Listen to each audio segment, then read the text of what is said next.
제가 지난주에 집에 그냥 탁 틀어박혀가지고 지난해 했던 설교들, 2014년에 했던 설교들을 계속 들으면서 제가 은혜를 받았어요. 그러기 쉽지 않잖아요. 목사가 설교한 것, 사모가 은혜 받기가 쉽지 않아요. 그런데 제가 설교해놓고 제가 은혜를 받았어요. 너무너무 은혜를 받아갖고 막 펑펑펑펑펑펑 울었어요. 얼마나 울었는지 몰라요. 특별히 제가 눈물을 그렇게 흘렸던 이유는 제 설교가 섭박하고 잘해서가 아니라 하나님께서는 설교보다도 삶으로 살기를 원하는구나. 말이 아니로구나. 하나님의 나라는 말에 있지 아니하고 능력에 있다고 그랬는데 내가 이렇게 말만 산박하게 잘하는 게 아니라 정말 언행일치가 될 수 있는 그런 목회자가 되기를 하나님이 원하시는구나.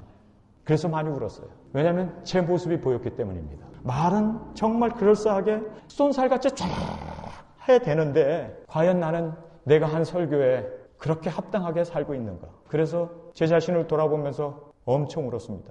특별히 제가 이번 주에 더 많이 울었던 이유는 제 아들 사건 때문이었습니다. 제 아들이 고등학교를 졸업하고 사람들이 들어가기 어렵다고 하는 미국의 육군사관학교 웨스트포인트를 입학을 했습니다. 로컬 신문에 대대적으로 제 아들 이름이 나고 사람들이 하버드 대학보다도 들어가기 어렵다고 하는 그 웨스트포인트를 들어갔기 때문에 많은 사람들이 만나는 사람마다 축하해주고 그렇게 제 아들을 모르는 사람이 없을 만큼 그렇게 대서특필됐던 제 아들이었습니다. 근데 이 아이가 저한테 전화가 온 거예요. 아빠, 나 이제 더 이상 이 웨스트포인트 다니고 싶지 않아. 아빠, 나 이 학교 그만둘 거야. 저희 집 사람하고 저하고 가슴이 무너져 내렸습니다. 아니, 그렇게 사람들이 가기를 좋아하는데, 그렇게 사람들이 거기를 다니고 싶어서 난린데 왜 너는 거기를 그만두려고 하느냐. 이해를 할 수 없었습니다. 제가 뉴욕으로 날아갔습니다. 저희 집 사람하고 같이 가서 제 아들을 만나면서 설득하려고. 야, 여기 나오면 별도 달 수 있어. 여기 나오면 대기업에 중역으로 취직할 수 있어. 얼마나 좋은데 너 고생 좀 해라.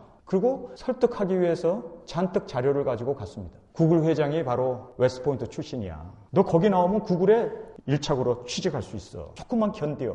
그런데 제가 무너졌습니다. 아들 말 하나에. 아빠, 나 사람 죽이고 싶지 않아. 군대는 명령 계통이기 때문에 위에서 명령 하나만 내리면 그냥 그 명령대로 수행을 하니까 내가 원통 원하지 않던 전쟁에 나가서 사람을 죽여야 되는데 아빠, 나 사람 안 죽일래. 기독교인이 어떻게 사람을 죽일 수 있어? 아빠, 나 오히려 사람을 살리는 사람이 되고 싶어. 나 사람 살릴래. 나 죽이는 그런 군인이 되고 싶지 않아. 제가 그 말을 듣고 그래, 사람 살리는 일을 해라. 그래서 사인을 하고 제 아들을 끌고 나왔습니다. 그런데 이 아이가 여기에 마운틴 하이에 있는 스키 리조트에서 일을 하게 되었습니다. 거기서 패트롤을 하게 되었습니다. 스키를 타다가 다친 사람들, 조난당한 사람들을 구해내는 그런 일을 하게 되었습니다. 어느 날은 신문에 제 아들이 아주 대서특필되어졌습니다. 6명이 눈밭에 갇혀가지고 파묻혀가지고 거기서 얼어 죽어가고 있는데 제 아들이 그 6명을 구해낸 거예요. 그래가지고 막 신문에 난리가 났습니다. 정말 살리는 일을 하더라고요. 하나님께서 그렇게 나는 사람 죽이는 일을 하고 싶지 않아. 내가 사는 동안 오히려 사람을 구해내고 살리는 일을 하고 싶어. 그리고 그가 수영장에서 라이프 가이드를 하면서 많은 사람들을 살려냈습니다. 물에 빠져 죽어가는 아이들을 살려냈습니다. 이번에 솔트레이크에서 크리스마스 연휴가 되어서 거기서 얘가 스키 강사로 일을 하고 스키 패트롤을 하는데 11살 난 아이가 중심을 잃고 그 낭떠러지로 떨어지기 일보 직전인 그 아이를 제 아들이 있는 속력 없는 속력으로 달려가가지고 그 아이를 붙잡고 눈밭에 뒹굴어가지고 그 아이를 살려냈습니다. 그런데 제 아들이 거기서 팔이 빠져가지고 지난번에 수술을 해가지고 간신히 수술로 붙여놨던 그 팔이 이번에는 완전히 이탈이 되어가지고 화요일날 대수술을 받아야 한답니다. 저는 왜 제가 제 아들 이야기를 하냐면요. 우리는요, 본질적인 걸 위해서 살아야 돼요. 하루를 살더라도 본질적인 걸 위해서 살아야 돼요. 사람들은 이렇게 이야기를 합니다. 돈을 잃으면 인생의 반을 잃은 것이고 친구를 잃으면 인생의 70%를 잃은 것이고 그러나 건강을 잃으면 모든 것을 다 잃은 것이다 라고 이야기합니다. 그러나 성경은 더 본질적인 걸 우리에게 말씀해주고 있습니다. 눈 하나 빠지더라도 손 하나 잘라지더라도 발 하나 없어서 불구자가 되더라도 하늘나라 저 생명을 잃어버리면 모든 것을 다 잃은 것이라고 성경은 말씀합니다. 생명이었습니다. 저는 성경을 읽다가 잘 이해가 안 되는 부분이 있었어요. 예수님이 길을 가다가 한 제자를 만나고 너는 나를 따르라고 얘기를 했어요. 그런데 이 사람이 예수님, 내가 예수님을 따르겠습니다. 그런데 우리 아버지가 죽어서 장사를 해야 돼요. 장사를 지내고 주님을 따르겠습니다. 그렇게 예수님께 말씀을 했을 때 예수님께서는 죽은 자는 죽은 자에게 장사하게 하고 너는 나를 따르라 말씀을 하십니다. 저는 도저히 이해가 안 됐습니다. 아니 아버지가 죽었는데 어떻게 그 아버지를 장사를 해야 되잖아요. 이거는 자식으로서의 도리 아니에요. 그런데 예수님께서는 그 장사하겠다고 하는 그 아들에게 야 죽은 자는 죽은 자에게 맡기고 너는 나를 따르라고, 너는 하나님의 나라에 이 복음을 전해야 되지 않겠느냐고 그렇게 이야기했을 때 저는 좀 의아했어요. 세상에 있는 모든 성인들은 아버지가 죽었을 때 장사로 간다고 그러면 오히려 보내고 돈까지 줘서, 아니 스승인 사람이 따라가면서 그 장례에 참석을 하는데 왜 예수님은 아들의 도리 그것까지도 합당하지 않다고, 그리고 예수님께서는 나를 따르라고 말씀을 하셨을까? 여러분, 제가 1월 1일 날 아이들을 데리고 저희 집에서는 세배를 안 합니다. 왜냐하면 살아있는 사람에게나 죽어있는 사람에게 절을 한다는 것은 성경이 금하고 있기 때문에 저희는 세배를 안 해요. 그래서 애들을 다 데리고 작년에 돌아가신 그 아버님 묘소에 갔습니다. 그리고 거기에 같이 가서 그곳에서 우리 아버님의 그 신앙을 추억하는 시간을 가졌습니다. 그런데요, 제가 거기서 깨달았어요. 왜 예수님께서 죽은 자는 죽은 자에게 장례하게 하고 너는 나를 따르라고 했을까? 죽어있는 사람을 암만 우리가 추모하고 꽃을 갖다 주고 장례를 화려하게 한다 하더라도 죽은 사람은 죽은 사람이에요. 살아있을 때 잘해야지. 살아있을 때 효도하고 살아있을 때 잘하고 순종하고 아버지의 마음을 기쁘게 해야지. 죽은 후에 암만 통곡하고 울고불고 거기서 꽃 갖다 놓고 거기서 암만 무슨 대대적인 행사를 한다 하더라도, 이벤트를 한다 하더라도 그것은요 정말 죽은 자는 죽은 자에게 맡겨야지, 살아있는 사람에게는 정말 우리에게 본질적인 게 있다는 거예요. 본질적인 게 있어요. 본질적인 게. 여러분, 본질적인 게 뭘까요? 살아있는 사람이 본질적으로 해야 할 일이 있습니다. 우리 예일교회가 존재하는 이유가 있습니다. 왜 우리 예일교회가 이곳에 우리가 이렇게 장로님도 장립하고 권사님, 안수집사님, 그리고 우리가 임직을 받고 주 앞에 충성하려고 하는 그 목적이 뭐냐? 그 목적이 뭔가? 그 본질적인 것, 정말 그거는 놓치면 안 되는 그 본질적인 것을 위해서 우리가 이 세상에 존재하는 이유가 있다는 것입니다. 우리 집에 가기 위해서 하위에서 내려가지고요, 신호등도 지나야 되고 스탑사인도 2개 이상을 지나야 합니다. 스탑사인 지날 때마다 제가 거기서 컴플리트 스탑, 확실하게 스탑하고 속으로 1 미시시피, 2 미시시피, 3 미시시피, 4, 5까지 미시시피를 센 다음에 떠나요.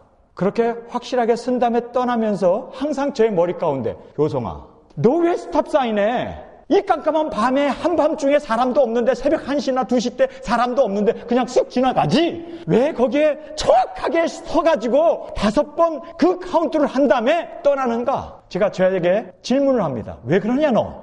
사람 없으면 그냥 쑥 지나가면 되지. 경찰도 없는데 쑥 지나가면 되지. 돈 때문에, 티켓 때문에 내가 쓰는 게 아니라, 아니 안전을 위해서 내가 쓰는 게 아니라 내가 기독교인이기 때문에 쓰는 거예요. 하나님께 영광을 돌리기 위해서. 내가 잡혔는데 그러면요 이게 얼마나 수치가 되겠습니까? 목사가 세상법도 어기면 저는요 세상법 하나 어길 거예요. 분명하게 어깁니다. 그 법 꼭 어겨야 돼요. 모든 사람에게 짐승의 표를 시행할 때 저는 그거는 어깁니다. 왜냐하면 하나님의 말씀에 받으면 멸망이라고 했기 때문에. 그 외에 저는 세상법을 지킬 거예요. 왜냐하면 그것이 안전이 되고 그것이 뭐 내 돈과 티켓과 연결이 돼서가 아니라 먹든지 마시든지 무엇을 하든지 그리스도의 영광을 위해서 살라는 이것은 우리 그리스도인들에게 있어서는 본질적인 문제입니다. 본질적인 문제. 예수님께서 우리 아버지 장례하고 따를게요 했을 때 예수님께서는요 비본질적인 것보다 본질적인 걸 붙잡으라고 말씀하셨던 거예요. 본질적인 것이 우리 예일교회가 존재하는 이유이고 우리가 같이 모여서 예배하는 이유이고 우리가 봉사하고 이렇게 하나님 앞에 온전히 임직도 받으시고 그리고 장로도 세움을 받고 우리 안수집사님, 권사님들이 세움을 받는 이유가 바로 이 본질을 위해서 우리가 존재하고 이 본질 때문에 우리가 먹고 또 예배하고 또 주님 앞에 세움을 받는 우리의 본질이 확실하게 세워지는 2015년이 되시기를 간절히 주님의 이름으로 축원합니다. 여러분, 오늘 이 본문 말씀에 보면 베드로가 이런 말씀을 해요. 본문 말씀 4장 7절의 말씀입니다. 만물의 마지막이 가까웠으니. 만물의 마지막이 가까웠다. 여러분, 예수님이 오시면 만물이 종말이 됩니다. 그것만 말씀하는 게 아니라 우리가 죽을 때가 됐고 우리가 이 세상을 떠나는 것도 만물의 종말입니다. 여러분, 만물의 마지막이 가까웠으니 우리는 더 본질적인 것을 추구해야 된다는 거예요. 그런데 그 본질적인 게 뭡니까? 만물의 마지막이 되었는데 정말 마지막 이 시대에, 이 종말 시대에 우리가 정말 주님 앞에 본질적인 것을 추구하고 본질적인 것을 위해서 살고 본질적인 것 때문에 존재하고 먹고 마시고 살아야 되는데, 그러면 그 본질적인 게 뭡니까? 여러분, 본질적인 게 뭡니까? 베드로는 우리에게 7절에서 이렇게 말씀하고 있습니다. 만물의 마지막이 가까웠으니 그러므로 너희는 정신을 차리고 근신하여 기도하라. 여러분, 정신을 차리는 게 본질은 아닙니다. 그리고 여기에 나와 있는 대로 근신하며 기도하는 게 본질은 아닙니다. 이것도 하나의 비본질에 불과합니다. 마지막이 되어졌다. 그래서 정신을 차려야 된다. 무엇을 위해서? 거기에는 목적이 있어요. 왜 기도를 해야 하는가? 거기에도 목적이 있어요. 그런데 8절을 보세요. 무엇보다도 열심으로 서로 사랑할지니. 사랑이 본질입니까? 우리가 사랑하기, 이것은 본질적인 거다라고 생각하는데 아니에요. 이것도요, 본질을 위한 하나의 수단에 불과합니다. 우리가 사랑하는 것도. 여기 성경을 보세요. 서로 사랑할지니 사랑은 허다한 죄를 덮느니라. 우리가 잘못이 있고 부족하고 했을 때 진정한 사랑은요, 용서해 주는 거예요. 서로를 받아주는 거예요. 그래서 우리가 그것 때문에 서로 싸우고 다투고 그것 때문에 얼굴 붉히고 할 것이 아니라, 진정한 사랑은요, 하나님이 우리를 사랑하신 그 사랑은 사실상 우리 죄를 사해 주시는 죄 사함이었습니다. 그래서 정말로 사랑을 받았다는 것은요, 죄 용서를 받은 것보다 더 큰 사랑은 없어요. 우리가 예수님이 십자가에서 그 완전한 사랑을 보여주셨는데, 그 완전한 사랑이 여러분에게 먹을 걸 주던가요? 여러분의 병을 낫게 해주던가요? 여러분, 예수님께서 십자가에서 죽으시면서 이루신 그 본질적인 것은요, 진정한 용서였습니다. 마찬가지로 우리가 정말 교우들을 서로 사랑한다면 그 사랑이 뭐냐? 서로를 받아주고 용서하는 거라는 것입니다. 그래서 성경의 8절에 무엇보다도 열심으로 서로 사랑할지니 사랑은 허다한 죄를 덮느니라. 자꾸만 형제의 죄가 보이고 나에게 상처를 주고 나에게 이런저런 이야기를 했던 것에 대해서 자꾸 마음을 갖는 것은요, 여러분이 사랑이 없다는 얘기예요. 정말 사랑이 있는 사람은요, 다 바다의 그 넘침처럼 다 받아줄 수 있고 다 용납할 수 있고, 원수되었던 우리까지도 사랑했던 예수님의 그 사랑으로 우리가 형제의 그 허다한 죄를 덮을 수 있는, 그것이 성경에서 말하는 우리에게 주시는 사랑의 진정한 정의였습니다. 여러분, 사랑은 오래 참고 왜 참습니까? 용서하기 위해서입니다. 온유하며 왜 온유합니까? 용서하기 위해서. 여러분, 결국은요, 사랑장에 나오는, 고린도전서 13장에 나오는 그 사랑의 모든 정의는요, 용서였습니다. 용서. 그래서 끝까지 견디고 인내하고 끝까지 용서할 수 있는, 그것이 진정한 사랑이었던 것을 보게 됩니다. 하나님이 우리를 사랑하신 그 사랑은 우리의 죄 때문에 우리를 그대로 심판하지 아니하시고 용서의 그 사랑을 우리에게 보여줬던 것을 말씀해 주고 있습니다. 9절에 서로 대접하기를 원망 없이 하고, 우리가 서로 대접하는 이유가 이것이 본질적인 겁니까? 사랑하는 것이 본질적인 겁니까? 용서하는 것이 본질적인 겁니까? 우리가 기도하는 것이 본질적인 겁니까? 우리가 말세가 되었으니까 이제 더 정신을 차려야 하는 것이 본질적인 겁니까? 아니에요. 모든 것은 다 비본질적이었습니다. 여기 보면요, 본질 하나가 딱 튀어나와요. 바로 우리 예일교회가 존재하는 이유가 바로 이 본질적인 것, 이것 위해서 우리가 존재해야 한다는 것을 깨닫게 됩니다. 10절부터 읽겠습니다. 10절. 각각 은사를 받은 대로 하나님의 각양 은혜를 맡은 선한 청지기 같이 서로 봉사하라. 봉사하는 것이 이게 본질적인 겁니까? 아니에요. 여기에 나와 있는 모든 내용들, 마지막이 가까웠으니 정신을 차리고, 이게 본질적인 겁니까? 아니에요. 근신하고 기도하는 거, 이게 본질적인 겁니까? 이것도 아니에요. 열심으로 서로 사랑하고 허다한 죄를 용서해 주는 거, 이게 본질적인 겁니까? 아니에요. 서로 대접하는 거, 이게 본질적인 겁니까? 아니에요. 그 다음에 각자 은사를 받은 대로 그 은혜대로 선한 청지기 같이 서로 봉사하는 거, 이게 본질적인 겁니까? 아니에요.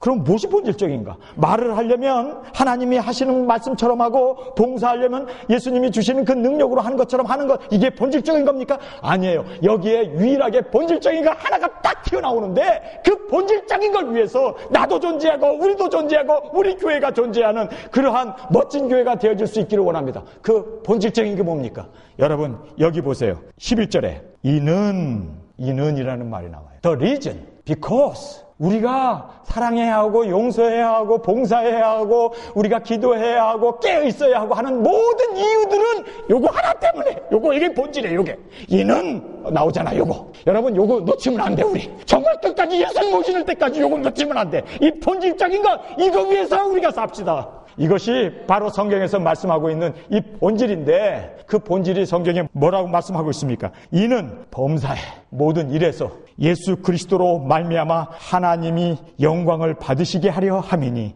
그에게 영광과 권능이 세세 무궁토록 있느니라. 하나님께 영광 돌리기 위해서 우리 교회가 존재하는 거예요. 우리가 왜 사랑해야 하는가? 우리가 왜 기도해야 하는가? 우리가 왜 봉사해야 하는가? 왜 우리가 장로 직분을 받고 권사 직분을 받고 그리고 안수 집사의 직분으로 우리가 그렇게 봉사하는 이유가 뭐냐? 내 이름 내려고 하는 것도 아니고, 우리가 잘 되려고 하는 것도 아니고, 우리가 서로 사랑하면서 그렇게 용서하면서 화해하면서 사는 것이 목적이 아니라 바로 이 모든 일을 통해서 예수 그리스도가 영광을 받으시기 위해서, 예수님이 영광 받으실 수 있다면 얼마든지 내 자신을 희생할 수 있어야 하고, 예수님이 영광 받으실 수 있고 하나님이 영광 받으실 수 있다면 모든 일에서 정말 우리 자신을 순교자로 내어놓을 수 있도록 그렇게 사는 것이 바로 본질적인 우리 교회가 존재하고, 우리가 살아야 하고, 우리가 먹어야 하고, 숨을 쉬어야 하고, 기도하고, 봉사하고, 사랑하고, 용서하고, 그리고 서로 대접해야 하는 그 목적이 바로 예수 그리스도의 그 이름, 하나님 아버지의 그 영광이 우리 가운데 영광으로 돌려질 수 있기 위해서 그 이유 하나예요. 제가 왜 목회를 하느냐? 이유, 제 생계를 위해서가 아니고, 내 이름을 내기 위해서도 아니고, 인터넷에서 10만 명 이상인 제 설교를 듣는다는 거, 그게 so what? 정말 그거 다 내려놓을 수 있어야 돼요. 정말 예수님이 우리 가운데 영광 받으실 수 있다면, 그 이유 하나만으로라도 우리는 감옥에 갈 수 있어야 되고, 말씀을 지키면서 순교할 수 있어야 되고, 바로 예수님이 우리 가운데 영광 받으실 수 있기 위해서 우리는 사랑해야 하고, 봉사해야 하고, 섬겨야 하고, 예수님 영광 받으세요. 하나님 영광 받으세요. 성령님 정말 우리의 구원자가 되시고 깨닫게 하신 그 모든 삼위일체 하나님, 오로지 하나님만이 영광 받으시기를 원합니다. 바로 이것을 위해서, 이것이 바로 우리에게 본질이 되어야 합니다. 오늘 이 본문 말씀에서 우리에게 주시는 귀한 말씀의 핵심의 포인트는 저를 위해서도 아니고 나를 위해서도 아니고 예수님의 이름과 하나님의 영광과 성령님의 놀라운 그 은혜가, 그 충만하심이 우리 가운데 넘쳐나기 위해서 우리는 온전히 주님 앞에 영광을 돌리는 이 본질적인 것, 요거 하나 놓쳐버리면 우리는 세상의 영광을 쫓아갔던, 세상에 휩싸여서 살고 있는 세상 사람과 다를 바가 없다는 것입니다. 먹든지 마시든지 무엇을 하든지 그리스도의 영광을 위해서 삽시다. 그리고 우리에게 맡겨주신 이 영광을 위해서 우리는 있는 곳에서 주 앞에 진정으로 드려지는 우리의 신앙이 되어질 수 있기를 간절히 주님의 이름으로 축원합니다. 우리 다 같이 일어나 기도드리겠습니다. 하나님 아버지, 본질적인 것보다도 비본질적인 것이 교회에 들어왔고, 그리고 이 세상에 비본질적인 것을 마치 본질적인 것처럼 생각하고 따르며 사는 이 세상에 우리가 살고 있습니다. 그러나 우리는 이 본질적인 것 놓치지 않게 하옵소서. 내 생명보다도 귀하고 내가 존재하는 것보다도 더 귀한 예수 그리스도의 영광과 하나님의 영광과 성령님께서 우리 가운데 역사해 주시는 그 영광 가운데 그렇게 온전히 주의 이 본질을 위하여 존재하고 살고 또 그렇게 주 앞에 충성하는 저희들이 되어지게 하여 주옵소서. 예수님의 이름으로 간절히 기도드렸사옵나이다. 주님 다시 오실 때까지 나